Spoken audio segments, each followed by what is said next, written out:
Hey everybody, welcome to the MMA podcast. I'm Karyn Bryant. And Alan Joban. So we are here, we're going to talk about UFC Rotterdam. Good fights. Yeah, there were good fights. Also some things that happened over at Invicta. There's a post-fight kiss.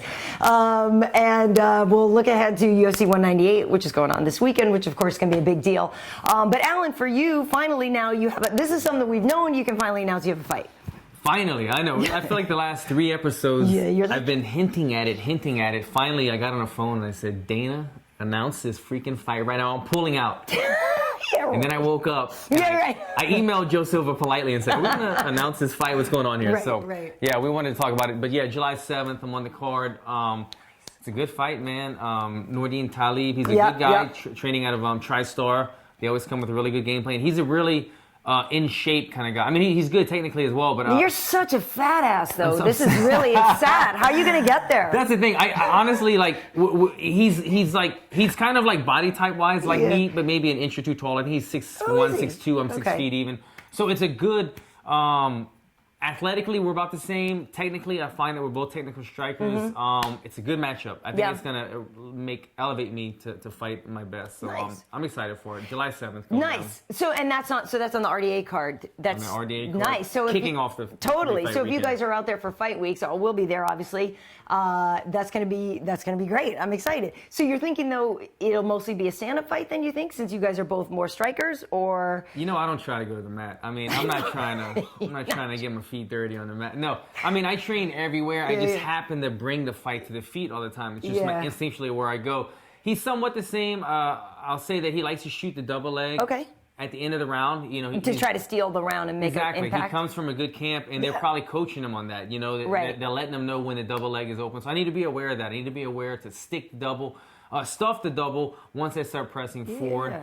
But I think as long as I could stuff the double leg, stay off the fence, I'll be good in this fight. But it'll be a good matchup. Cool. Well, I'm glad you finally have one that we can talk about. Awesome. So here we go. We should talk about here in round one at UFC Rotterdam, the main event, Alistair Overeem versus Andrei Arlovski. I know we actually didn't, since we weren't together and we didn't make our picks, but I actually had picked Overeem going into this one. The guys I was working with at Fox, Suga and Tyron, both picked Arlovski. They had it? They both picked Arlovski. We both had Overeem.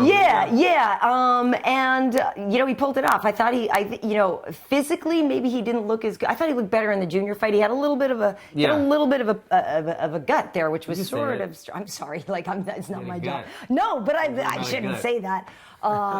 So I was a little worried at first. Actually, I was like, what kind of shape is Alistair in? But he pulled it off. I thought it was a decent perforence from him. Andre came on strong at the beginning, and I thought there was a couple minutes, He weathered the storm. Yeah. But both of those people, both of those fighters, people question their chins. But I feel like it's not even a question of those guys. It's just a heavyweight. Any punch can do it. Any punch can do it. Especially these are big guys, powerful guys, and they know how to punch. I mean, these guys both have, I want to say, 50 fights, professional MMA fights under their belt. So they know how to find that one shot, the small opening. But I agree. I mean, it's like a horse race. When you go to the horse races, didn't the Kentucky Derby just happen? Yes, it did. What you call it? One starts with an N. Is there? You guys hit us up. Nordique or something like that. Anyway, yeah. It was pretty good. Going into it. But you watch your horse races, the horses come out, you take a look at the horse, you want to see how they look that day. You want to see how the body looks. Same thing with Overeem. I said Overeem didn't quite look, in his best. He wasn't the Overeem of 5 years ago. We know that already. Right. But he looked a little soft to me too. His chest, his body's kind of changing over the years. So it made me question it. I picked Overeem as well, so a little bit worried. It's like, oh no. But the fact that Jermaine Durand and me, and we'll get to her fight later, and Stefan, we'll get to that in the next round. But both of the Dutch had already won. Yeah. So then I thought, okay, fine. But I was worried. It was a good energy for the Dutch. Yeah, but I also thought he might have an adrenaline dump. Yeah. Because you know what I mean. So that was way. Right. But I thought he looked good. That's his 4th win in a row. We'll end up sort of talking about the title picture in a little bit, but I thought he did a good job. He's got that great left hook. The guys were talking about, Sugar was calling it the Karate Kid kick, which is sort of silly. Technically, that's just a jumping front kick? What would you call that? Man, you know what? That's about as good as I would put it, because I didn't come from the traditional martial art background. I went right into Muay Thai, and a front kick is that, and if you jump and then front kick, I'd call it a jumping front kick. Exactly. Everybody that grew up, in the 80s or whatever, or remember the movie Karate Kid. It's a Karate Kid kick. That's the Karate Kid kick. So I get where Rashad was going with that. And then once Machida did it, he did the Karate Kid kick. He is the Karate Kid. So he kind of solidified it there. But yeah, for a big man to get up and do it in the middle of the fight, man, he just, I think he was just getting loose. I find that Overeem over the years, as he's not really the 250, 60-pound guy of muscle anymore. He's a little bit smaller, but it makes him a little bit more dynamic and whatnot. And he's kind of a little bit more patient with his striking. As you saw, Arlovski came out strong, but also Overeem, he likes to kind of feel you out in the beginning. He weathered the storm, and then he started to loosen up and open up and find those openings. Yeah, and I wonder what you think of the dynamic, though, because some people say I would only ever fight a teammate if it's a title fight, and obviously we know this wasn't a title fight, perhaps a title eliminator. But Andre had all the Jackson Wink guys in his corner, and even though Alistair does train there and says he says he's going back there after this fight too. We'll see. If he had lost, maybe he wouldn't go back, but he claims he's going to go back. But how awkward would that have been for you? Because I feel like that would have been really strange. Because I would have thought, as it is, you guys, obviously watch tape and everything. But if I knew legit, like my coach is over there coaching you against me, that would kind of suck. It's a weird feeling. I find it's even, some other fighters might attest to this. When you're in training and, your coach is there and you're sparring one of your teammates, the coach can normally, unless there's two coaches, coach one guy. So it's funny. Sometimes he's coaching you in one round and he'll coach your teammate in another round. And you got to not get butthurt. You know what I'm saying? Like, wait, why is he telling him, he's going after you, get him. So they're coaching you to get your ass kicked. And so sometimes it's funny when that happens. But for their instance, the dynamic in that one, I think it's such a big camp. And then Overeem isn't really, I don't find that he's really a Jackson's MMA, Jackson Winklejohn product. You don't think of it. As much as he's looking for the top camp with the biggest bodies, the most bodies that he can do what he has to do. Not in a selfish way, maybe yes, maybe no. It's a selfish sport. You have to be concerned about yourself. But he's saying, look, I'm a big heavyweight. I'm one of the best in the world. I need to go to the camp that is going to have most at my disposal. If I have to fight a teammate, doesn't matter. I don't spar with him anyway. He's not really my teammate. So that's his dynamic. If it was at Black House, where we're a smaller team and I'm training with the same guys on a day-to-day basis and we're training together. I don't have my camp on one side of the gym. Some guys have their own camps in the gyms, like Overeem probably did. Yeah, he brings in his guys and they kind of set up there. And you saw in the fight, I was so curious to see, would he have Winklejohn on one side, would he have Jackson on the other? No. It was Jackson, Winklejohn, and Arlovski, and then Overeem had his camp, his guys. So yeah, that's why he didn't feel too bad about fighting a teammate. Yeah, I don't think he was that worried about it. And also, Rashad was saying, well, if you do ask for a fight, because the rumor was that he had asked for it, you only ask for a fight against a guy you can beat. So they thought maybe that Overeem already knew going in there that he felt like he had the upper hand. That he could win. All right, time for round two. I didn't get my water break here between. Let's go for it. We want to talk about Stefan Struve now because it was a huge win for him, a very important win for him. Quick win for him. Yeah, 16 seconds. I guess he was saying the last time he had fought in Holland or in that arena, he actually had a quick knockout there as well. I picked Stefan to go to win this fight, but I was nervous because his last fight against Rochelle, he didn't look good. He went in there, he was too slow. And you look at Stefan, I feel like the thing that's been frustrating about him in the low parts of his career is that he's one of those guys where you feel like he obviously has natural gifts. He obviously has ability. You felt like we're losing the connection here between the brain and the body. Like there was something that felt like sometimes he just wasn't himself in there or something, or wasn't the guy that could let it go and let the hands go and do this. So everything I watched leading up to this fight, he did really seem to be in a good place. He seemed to be in a good place, and I know some fighters will say, oh, no, I had a great camp, and I'm going to really give my all. But I don't know, I really believed it this time. I thought his performance showed it. Yeah, and you hit the nail on the head. You could train your butt off for 8 weeks and have a great camp. Maybe you have an off day, or maybe emotionally people don't know about it. You have a bad weight. There's so many things going on behind the scenes where you can't compare one fight between two guys and say this guy destroyed this guy. Because you know what? I may have Struve or whoever's fighting may have had some kind of personal issues, marital, there's all kinds of different things that could be happening. And that could have been happening to him in his past. Maybe he just couldn't find his rhythm. You said emotionally he looked like he was in the right place and believable in what he was saying. Because you ask a fighter, I've said this before, you asked me about the matchup. Look at footage of Alan Jouban lying to you before he fought Tumenov. Yeah. I had a great camp. I feel awesome. Right? I love the matchup. I had a great camp. I felt I felt horrible that camp. I felt like I had this cloud over me the whole time. Sorry to make light of it now, but it's fine. He lost his fight. Yeah, he did. We'll get to that. I actually wanted him to win, but yeah, well, it would have been better. But there's a lot of things that be going on. That could be going on with fighters, so you can't judge him off of one poor performance. But he looked good in that fight. He pulled the trigger when he needed to. Yes. As soon as Bigfoot closed the distance, he pulled the trigger on that 1-2. The right hand connected smoothly. After that, it was pretty much just like he landed a couple small uppercuts, maybe a knee to the body. Yeah, there was there was the knee that went right to the sternum. Yeah. That just really shook Bigfoot, and also it's because he was already moving forward, and so forward, so you have 200 and how many pounds, cruising forward there. That just made it that much worse. So I'm really glad for Stefan. I know he was training at the Black Zillions, and they were talking about really getting his game and making him use his length, which sounds like the most obvious thing in the world, but he actually didn't always do that before. That was exactly it. That was key. Yeah. If he didn't do it before, if he didn't land that 1-2 before, it might have been a different fight. He landed it, and he used his length. They compared him to John Jones a couple times. I would always hear John Jones uses his length so well, and Struve, being the tallest fighter in the UFC, doesn't use it that well. He gets into close range brawls when he's a 7-footer. This time, no. As soon as you got within his arm's reach, the right hand landed, and that was the beginning of the end. Well, and I'm happy for him too. And the great thing about Stefan is he is still young. Like, he's not even 30 yet. And I feel like if this can be a new beginning, I hope it's a new beginning for him, because he had a terrible 2013 with the heart issues and his father passing away, and he had some really hard times and some things to overcome. So I really hope that this was like a rebirth for him, because he's such a good guy, and I feel like he's a fun. He's an interesting element in there, and a bunch of brawlers and different kinds of body types. It's kind of interesting to have him there in the mix. I'm happy for him. Of course, the flip side of that is everybody saying Bigfoot should retire. Really? Bigfoot retire? I haven't even thought about several losses. He's 1-4 in his last 5 fights, I believe.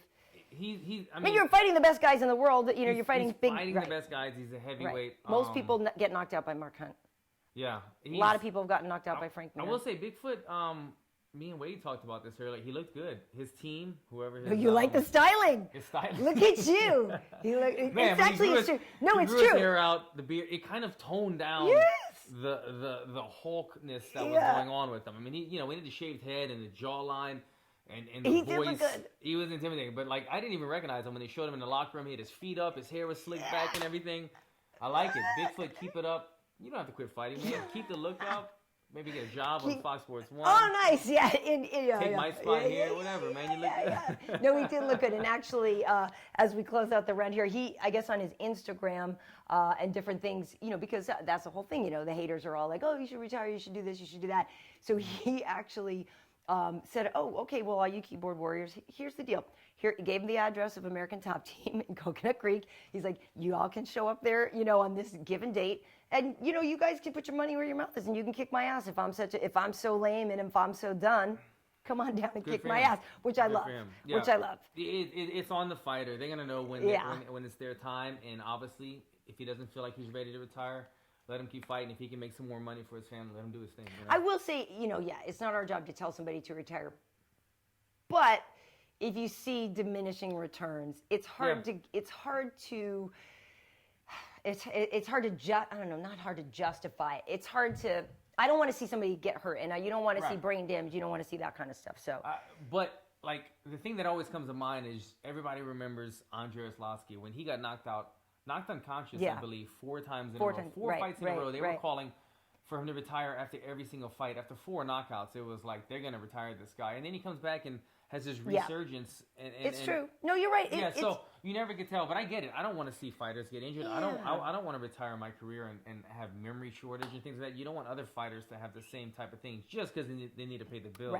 Right. So it's a tough situation because it's a very it's something that they're passionate about. They've been doing their whole life and they love it. Yeah. So it's an emotional step that he'll have to discuss with his family. For sure. And Obviously, though, the heavyweight picture is interesting, and Stefan, I'm hoping he gets some momentum and comes back. But we know that Overeem now on a 4-fight win streak, and this weekend we have Fabricio Verdum and Stipe fighting for the title, and at UFC 200, so that's just a couple months away, as you know. Cain Velasquez is fighting Travis Brown. Yeah.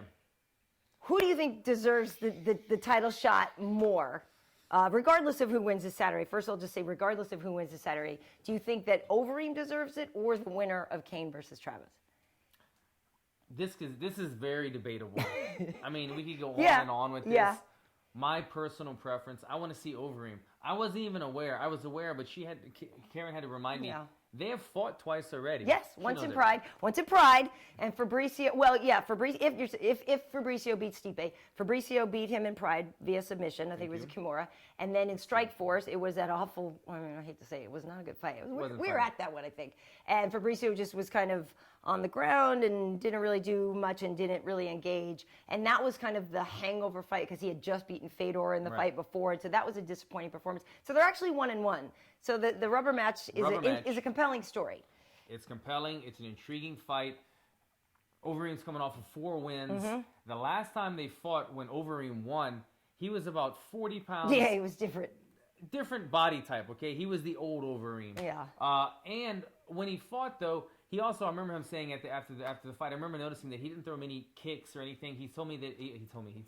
Really? Cool. He told me personally, he texted me, that he had a broken toe. Yeah. He said he had a broken toe during that fight, maybe an injured rib cartilage. So he didn't fight up to his standards, although he was 40 pounds of muscle. But at the same time, Verdum was not near the striker that he That's is what I was just going to say. He was a jiu-jitsu guy with a lucky punch. Exactly. He didn't have the hands that he has now, and he's done a lot with Rafael Cordero Kings. I mean, that's what I was just going to say. He's a totally different guy. Mm-hmm. So that fight, to me, I agree. I also think Overeem deserves it. 4 wins in a row in that division. It's not like any of them were chumps, you know what I mean? Like, he beat, Rothwell's the guy that beat him, and that was a surprise, and obviously everybody was like, Rothwell should get it if he beats Junior, and he didn't. But it's funny because it's not a fresh matchup. As we said, they have a lot of history. But the Cain Fabricio storyline, it just feels like, hey, I've been there. I've been excited for that. To me, it was such a decisive win for Fabricio. And I don't believe it's only because it was at high elevation. He knew how to beat Cain. He took advantage of the situation, certainly, by going there and preparing early and getting ready for that. But he won. So I'm not necessarily in a hurry to see that rematch if Cain beats Travis Brown. And if Travis Brown beats Cain, I think he needs another fight or two after losing to Arlovski. So to me, it seems fairly obvious it should be Overeem. I think it's funny that we're not doing this. I'm pretty much thinking that Stipe loses. Is pretty much we're kind of getting. I'm not. Listen, everybody. I have been very kind of clear about my Kings MMA Black House bias. Yeah. I actually don't pretend that I'm not. Be upfront about it. Right. That being said, I think Stipe is fantastic, and I kind of gave him the fight over Junior. I think he kind of won that fight. I know it was really, really, really close. I remember being there at that fight, and in the moment, I thought Stipe got the 5th round, and so I actually believed he won that fight at the time. So it's not that I don't like Stipe, and not that I don't think he's talented, because he is. We both agree. But if the fight goes to the ground, we see Verdum winning this fight. He has more weapons, more options at his disposal. And he has a good chin. I mean, Cain was wailing on Fabricio at first. I mean, if when he first started and when he had his energy, we were here watching, and it was so funny because we were like, oh no, like, because he was eating a lot. And that was hard. And again, people were like, why do you hate Cain? I don't hate Cain Velasquez, not at all. I think he's amazing. But I just feel like he's had his time at the top. Let's get a little fresh. I agree. I'm a Cain fan, but I feel like he's had that shot quite a few times. Let's mix it up a little bit, and then if Overeem wins or somebody else wins, then let Cain have his resurgence into the title picture. Because to be honest, there's interesting things though, depending on the mathematics of who wins and loses. Though there's all kinds of interesting matchups of people who haven't actually seen each other face to face yet. Which could be kind of great.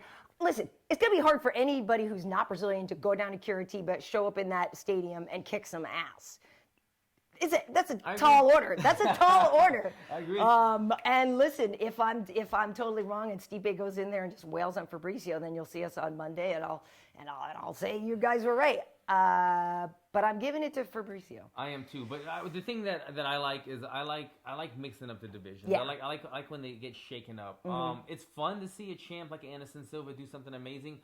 But I like to see when it's not the 1 through 10 the same. You know, everybody's going down the line. I like to see mix-ups. I like to see number 10 beat number 2 and then leapfrog. Yeah. It's fun to mix it up and see exciting new matchups, not just the same 3 guys fighting each other. Right.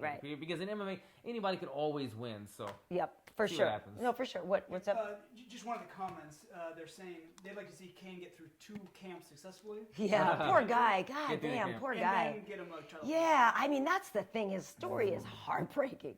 It's tough, that man. is It's so tough. hard. Honestly, as a fighter, when I get to fight week, when I land at the airport, wherever I'm fighting at, it's a sense of relief because all the hard work's done. I'm here. I'm healthy. Hopefully my weight's on point. Yeah. And it's like, okay, now all I have to do is cut weight and polish up my weapons. I don't have to worry about the injuries, the weight cut, all this stuff. So the long camps are a big deal, man. Yeah. So it's tough for him to get, it's tough for every fighter. I know it's a sense of relief once you land there. Yeah. You're like, okay, all I have is a specific job now of cutting weight, and that's it. I don't have to worry about the grueling workouts every day. Right. Yeah, let's hope he makes it through healthy. Now, you're talking about being happy, and I was teasing you a little bit before about Tumenov.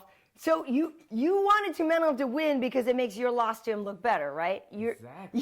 Yeah. And he's an exciting fighter. He knocks guys out. He's an exciting fighter. He's good, but well, what did you think of the fight? What did you think? Is that what you expected? I was shocked. I thought Albert Tumenov was going to, I don't want to say walk through Gunnar Nelson, but I felt like it was going to be a feeling out process in the first round. Gunnar was going to take his shots. Albert was going to get back up. Once Gunnar kind of lost faith in the shots, Tumenov was going to put him against the cage and light him up. Right. That's what he does. That's what he does best. I will say the same thing going back to the racehorse thing that we talked about a while ago. When they walked into the cage, or at weigh-ins as well, they're both about the same size guys. Yeah. Similar body types. They're both about 5'9", 5'10", or something like that. Not huge welterweights, neither of them. But Gunnar Nelson looked a lot. Yeah, he did. He looked really great shape, Gunnar Nelson. So too. I thought Albert didn't look nearly as good a shape that he looked in his previous fights. Yeah. So that concerned me right away. I wonder how he was going to perform. And I don't know if that necessarily played a factor in the fight. But more so the factor was Gunnar Nelson was on point in that fight. Yes. He looked sharp. He right away took the striking to Albert. Didn't let Albert back him up and put the strike on him. And eventually the striking opened up the takedowns. Rear naked choke, sunk it in. He fought a great fight. Yeah, he did, and he has that long, wide open stance, and the movement was tricky. Style, And the funny thing is, I'm not the first to say it. Everybody was saying it. When you see how well Gunnar controlled Albert on the ground, then you think about how Damian Maia just owned Gunnar. You're like, holy crap, Damian Maia's legit. I mean, we knew that. I saw in Gunnar's eyes. Gunnar had Albert's back at one point, and he was kind of hammer fisting. I saw in his eyes he was thinking about. There was like some videos they were playing of Gunnar getting elbowed and when he had his back taken. Damien. And I felt like he was redeeming Payback. himself. Yeah. Because he was hammer fisting him and elbowing him. And he was thinking, I'm getting back. All the people that shared that video. And it showed how good of a grappler he is. Not only did he get the takedown, but he went right away into side control. Right away. Sunk in the rear naked choke. And he didn't do a typical under the throat, cut off the carotid arteries. He got like the nasty one where you just crank the chin, it either breaks the jaw, or it's like a neck crank because your neck can't crank anymore because he had the body lock on him. So he knows what he's doing on the ground, needless to say, and he exposed Albert. I mean, I think a lot of people knew that Albert Tumenov's his weakness was the ground game. He's not necessarily weak, but his strength is so much heavily relies on his striking. That you take the fight to him in the striking, open up the takedown, and finish him on the ground. That was the game plan. Gunnar did it flawlessly. He looked great. And the other fight that I really, I was on that one real fast. There's a fan here that wants to see you face Gunnar Nelson. Oh, that'd be a good fight. I've been wanting to take that fight. I think it'd be a really good I fight. would like that too. I was really before this fight. I was always very confident going into the fight against Gunnar. This fight, he really impressed me. Ooh, Yeah, I would like that. That's a good idea. Dear Joe Silva.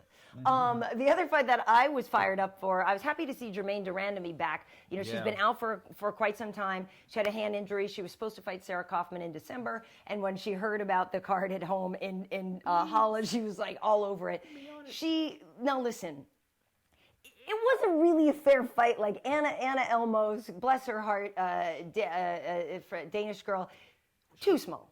Too small. 3-0. She's 3-0. 3-0. Making her UFC debut against this beast. Right. When Germaine is undefeated in Muay Thai, like 46 Muay Thai fights, and you know, she herself is pretty new to MMA, but the Muay Thai, and she's just so much bigger. And Anna said after the fight, she's like, yeah, I'm not a 35er. Yeah. She said really, she's probably a 25er if they have it. But Germaine looked awesome. I mean, dude, that knee, it was just good night. Like the perfect, like I said, nobody's ever done that to me, and I hope they don't. I'll show you. But yeah, great, awesome.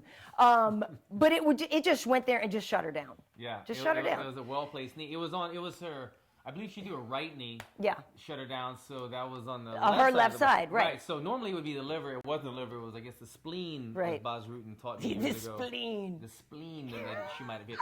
Either way, man, you get a deep knee sinking into your body like that. It's crushing internal organs. They're made to be kneed like that, and you go down. You can tell right away.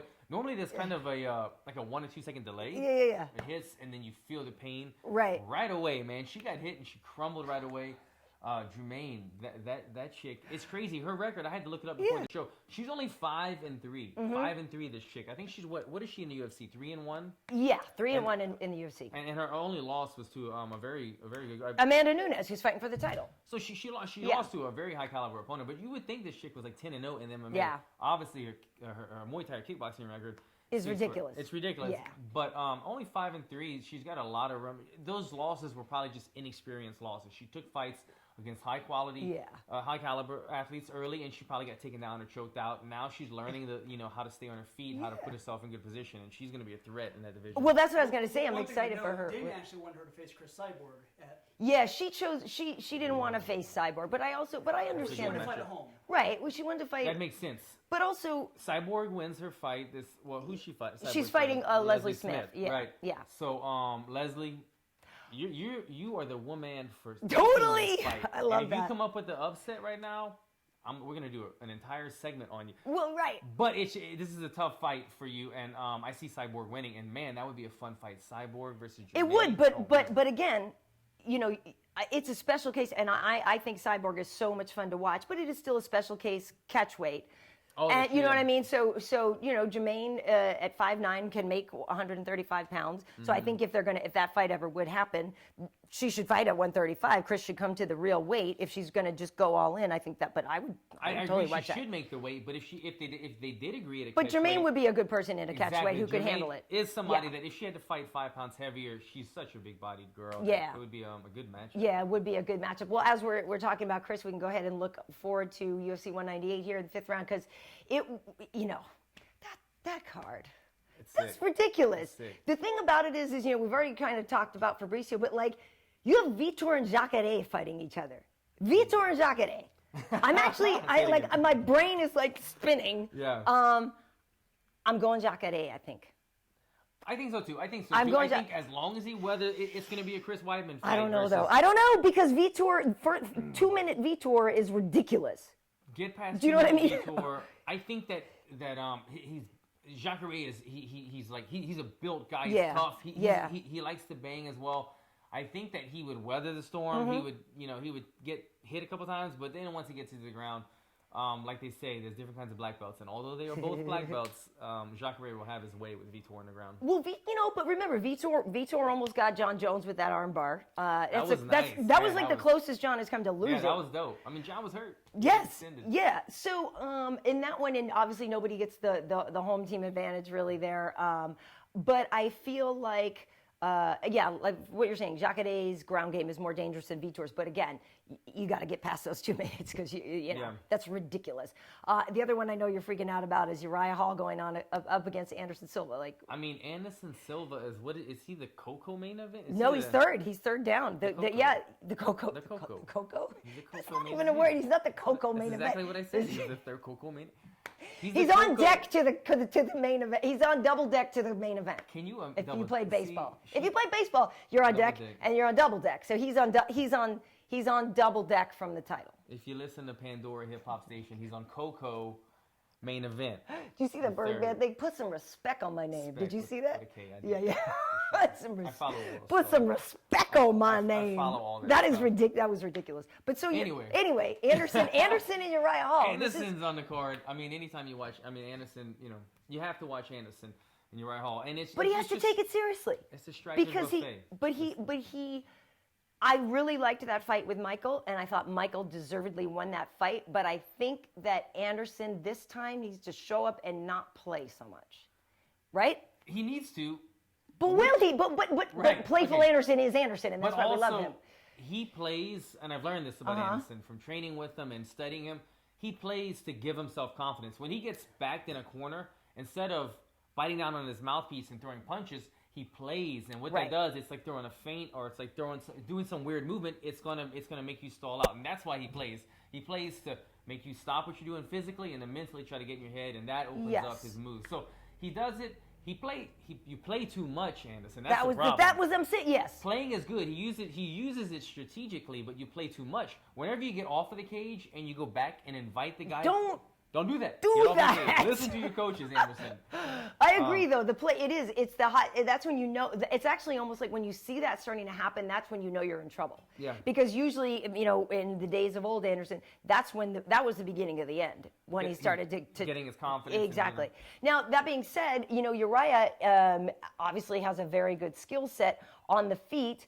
I do wonder if there is going to be a little bit of a holy crap moment from Uriah when he's there and there's how many, 20,000, 40,000, I forget how big the arena is, cheering for Anderson. He's the enemy. He's fighting a hero, a legend. Yeah. Like, I do really, this is when I used to love that movie, Strange Days, but I wish you could record thoughts. I would love to record the inner monologue of Uriah Hall after Buff announces them and they're both standing there. To me, that would be one of the ultimate freak out moments of a lifetime. And this isn't a shot at Uriah. Not at all. But he showed sometimes not to live up to a little hesitancy or the a big little occasions. Yeah. Remember, look back. This is a little while back with the Ultimate Fighter. He was so heavily favored to just demolish everyone, and he lost. And then there's been a couple other big fights where he just didn't really show up, and he should have won those fights. Now he's fighting Anderson in Brazil against a guy that's everybody's hero. We'll see I think it more depends. Maybe not so much on the Anderson, but maybe what Uriah Hall shows up. If Uriah Hall shows up and he's this young, athletic, great striker, and he's game. It's going to be, a semi-tough fight. Semi-tough. Another movie. I don't know. That one I actually don't know. On that one I can't call that one because I really don't know. When you look back, honestly, Anderson is such a phenomenal striker, but his whole reign throughout his career was against grapplers mainly. All the guys that he went against feared him in the striking realm. Whenever he went against someone who was somewhat on his par level of striking, it was more of a tough fight. Whenever he went against the Canadian guy who blew his knee out when he fought Anderson. Patrick Cote, who's now a welterweight, gave Anderson a tough fight because Patrick Cote didn't fall for that. He was a confident striker, and obviously Chris Weidman knocked him out and things like that. But Anderson actually doesn't fight as well sometimes against confident strikers. Yeah. And Uriah Hall is a very confident striker. So we could see a completely different fight than we're thinking because Anderson is one of the best strikers of all time, but he does it preying upon his victims, the grapplers. And Uriah Hall is not a grappler. Well, the thing that I'm interested in too is everything Uriah can do, so can Anderson. So I do wonder. Uriah will have less of a surprise effect. Do you know what I mean? I feel like Anderson will be able to read. Oh, here comes something spinning. Here, do you know what I mean? I just feel like it's going to be easier for him to read Uriah. I totally get it. I totally agree with that. Gonna be crazy. All right. Well, that kills the end of the round. But I wanted to bring up something that happened at Invicta. Well, first off, big congrats to Angela Hill, who is the new strawweight champ over there. She beat Livia Hanata Souza in a 5-round fight, and it was great. You know, the beginning of the fight was definitely the champs, but as it went on, Angela started to really turn it up. You know, she's been training down at Alliance with Dominic Cruz, and I know Beck Rawlings is usually down there as well. And Angela just looked, she's really growing, you know, and I feel like when she was in the UFC after The Ultimate Fighter, they gave her hard fights. Rose and Tisha Torres, I mean, come on. Like, and she was new. She was really right. Exactly. And so I feel like, you know, it was not necessarily premature that that she got cut from there, but she had a really hard time. Yeah. You know, they gave her hard matchups. So it's been nice for her to go to Invicta and get some experience. And yeah, I mean, and she fought great. And as it went on, you know, her striking was just on point, and I was really happy for her. So that was great. Now, I actually thought Colleen Schneider was going to be Ann New ×2 that night. But Tonya Evinger, she was just really much more commanding. And it felt like Colleen just didn't get a chance to get her game going. Do you know what I mean? She was kind of smothered more and didn't have that space to, you know, to do her thing. But after the fight. So we have the picture of, so Tonya barfs, hurls, I believe multiple times. That's her thing, apparently, too. After every fight, she likes to throw up. So, but then in her post-fight interview, she grabs Laura and says, "I want to win Moment of the Year this year," and grabs her and plants this big kiss. Now, at first I was like, "Oh my God!" Like, and I had totally forgotten about the puking. I was just thinking to myself, you know, I've been in the ring before with boxers and MMA fighters and all this stuff. It's like if anybody came at me, like we were saying before, I would have been like, my mouth, even like bloody mouth. Yeah, bloody mouth doesn't smell good. That bloody mouth. No, but my mouth would have been closed, and Laura was kind of. Her mouth was open. I mean, I was confused about that. I didn't watch it live. I went back and watched the replay. Her defense mechanism for somebody kissing her was like open up her mouth. Yeah, it could have got even uglier. I mean, it could have been too open mouth. It was crazy, man. I tell you what was the interviewer's name? Laura. Yeah. Laura. She probably is going to get a lot of people looking her up now because of that. So, you know, hopefully something good comes. Yeah, well, she said, they both said after, you know, on their social media that they're like, just relax, everybody, we're friends. Yeah. It's no big deal. And, you know, I guess Laura was saying, oh, Tanya's such a prankster. Still in all, it's not appropriate. Like, well, I mean, whatever. Like, it's funny, but you're not. But you know what Laura did? I looked up her Twitter account. Yeah.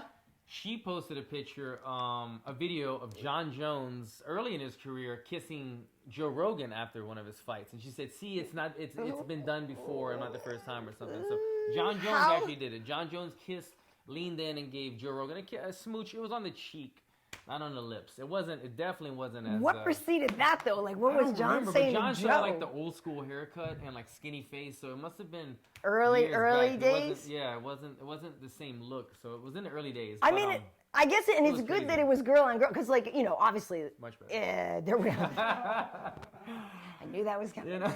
I knew that was coming. Some people are into that fetish, you know. You vomit, you kiss. Ew! It's the barfing that gets me. It's the barfing and the. It might have been like a fetish thing, you know. You smell your feet, pee on somebody. There's all kinds of stuff out there. Look, Wade's looking it up right now. I'm telling you. Wade's Googling all these things. No. But anyway, so that was interesting, and that was Tanya's first defense of her title. So, congrats to her. But Moment of the Year. Yeah, I mean so people definitely talked about it. Up until now, yeah. That was definitely talked about. So that was kind of interesting. All right, well, cool. Well, so we're gonna figure out. Maybe we'll even watch 198 together, and if so, then maybe we'll do something right after, because I'm not working on that one.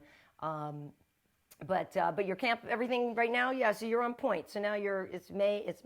You have 2 months. 2 months. Yeah. So for me personally, I'm just transitioning back in. I'm in full camp, but you know, the first couple of weeks, your body's just killing you. You know what I mean? Yeah. You're getting back to those 2-a-days, 6 days a week, 5 days a week. So yeah, camp's good. And plan to be on point. Cool. Peaking July 7th. I actually just had one last thing I wanted to ask you about. Your fight's out in Vegas. Did you seen the posters for McGregor versus Mayweather? how they're. I'm so confused. I knew we were about to wrap it up, but I wanted to bring this up. Okay, do you think there's any possibility that this could ever happen? This is a tough one. I mean, I can tell you what I think would happen. I think Mayweather would smoke McGregor. Of course, Mayweather would beat anybody. Plus or minus a certain amount of pounds. I don't even see how this is even being debated. But I mean, if the money was right, I don't see the boxing fans of the boxing world, the true boxing guys, even caring to see McGregor. Like, why would they care to see a guy who just came off of a loss by Oh, I think Conor could make him care. Well, I don't doubt. I don't doubt that at all. Like, that's the whole thing about it is, if it ever happened, that pre-fight smack talk would be legendary. Man, legendary. They both were flexing on each other. I see this on World Star Hip Hop, flexing like when you take your money when you compare bank rolls. And can you imagine they were both flexing on each other with hundreds of thousands of dollars and it could be amazing. It could be a gross display of materialism. It could be a lot of things. They would both show up at the press conference in Louis Vuitton jumpsuits. It would be amazing. It would be crazy. It would be amazing, but it would be a spectacle. Yeah, but it's not a good idea. You don't want to box Floyd Mayweather. Yeah, I mean, like you said, like you don't I think you said, it's all about the money. Mayweather said they interviewed him at the Canelo fight. Was it Canelo? Yeah. And he said he would possibly come back for the right amount of money, and it was an unbelievable amount. Yeah, of course. He didn't say no. But anyway, I don't know. I think George Foreman would come out for $100 million. Yeah, $100 million. Anybody will fight. Yeah, it's just if it was an MMA fight, it might be one thing. But if it's straight boxing, I mean, the thing is to win, you have to hit Floyd. He's just not there when you go to hit him. He's not there. Yeah, it's not happening. He's just not there.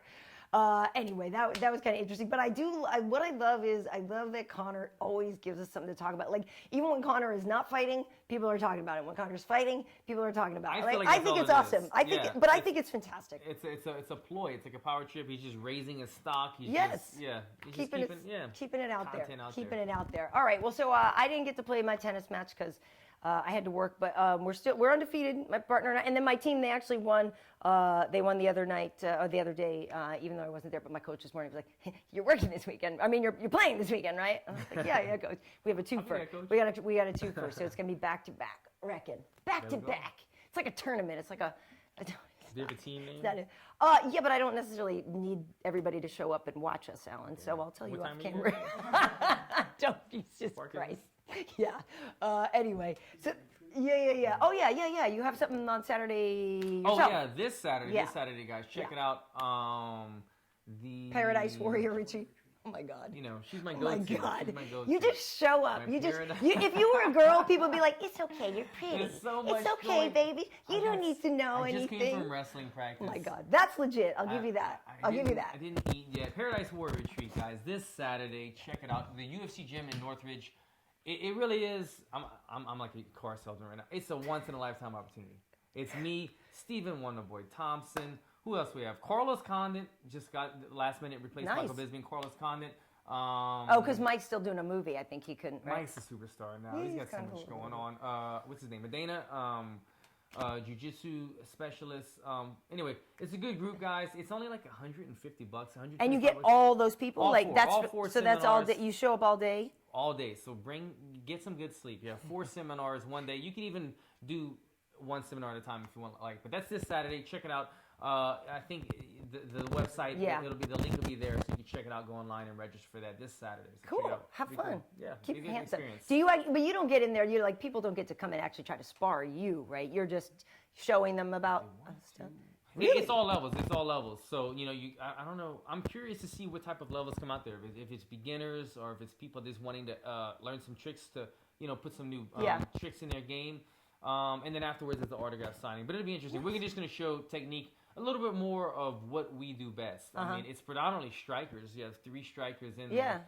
So it'll be fun. I'm really curious to see what tricks they're showing, and then we'll maybe have to exchange some ideas or something. Nice. Nice. Awesome. Well, if you're ever curious about how Alan trains, actually, if you look at my YouTube channel, or it's on the MMA Heat channel, the Alan workout. It's on the MMA Heat channel, I think. We have a whole workout, one of yours over one of your boys.